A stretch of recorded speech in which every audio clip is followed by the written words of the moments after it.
24 കണക്റ്റും K Chittilappilly ഫൗണ്ടേഷനും ചേർന്ന് നിർമ്മിക്കുന്ന 100 വീടുകളിൽ കോട്ടയം ജില്ലയിലെ ആദ്യ വീടിന്റെ താക്കോൽ കൈമാറി. വൈക്കം കുലശേഖരമംഗലം സ്വദേശി ടോമിച്ചൻ എബ്രഹാമിന് വേണ്ടി നിർമ്മിച്ച വീടിന്റെ താക്കോലാണ് കൈമാറിയത്.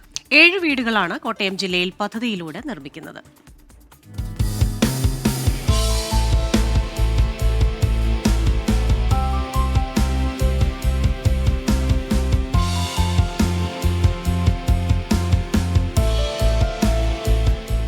വർഷങ്ങളോളം വാടക വീട്ടിൽ താമസിക്കേണ്ടി വന്ന ടോമിച്ചനും കുടുംബത്തിനും വീടൊരു സ്വപ്നമായിരുന്നു.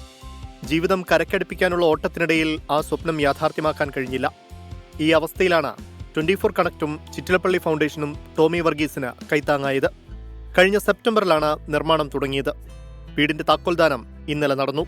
നിലവിൽ വീടില്ലാതിരുന്ന അവസ്ഥയിൽ 24 അപേക്ഷ കൊടുത്ത് അപേക്ഷ സ്വീകരിച്ച് എനിക്ക് അതിമനോഹരമായി വീട് നിർമ്മിക്കാനുള്ള അവസരങ്ങൾ ഒരുക്കി തന്നി. പോരായ്മകളെല്ലാം ഞാനും എൻ്റെ സുഹൃത്തുക്കളും എൻ്റെ കൂട്ടായ്മയെല്ലാം കൂടി പരിഹരിച്ച് മനോഹരമായി വീട് നിർമ്മിച്ച് നൽകി. വളരെ സന്തോഷം, ഹാപ്പി. എല്ലാ കാര്യങ്ങൾക്കും എന്നെ സഹായിച്ച 24നോട് വളരെയധികം നന്ദി, എനിക്കും എൻ്റെ കുടുംബത്തിനും.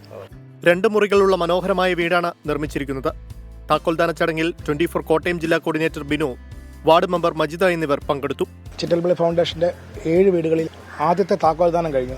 നമ്മുടെ വാക്ക് പാലിച്ചിരിക്കുകയാണ്. നല്ല കൃത്യസമയത്ത് തന്നെ എല്ലാം നടക്കുന്നുണ്ട്. ഇനി അടുത്ത 6 കൂടെ ഉണ്ട്. അത് ഉടനെ തന്നെ അതും അതിൻ്റെ കൂടെ തന്നെ തീരും.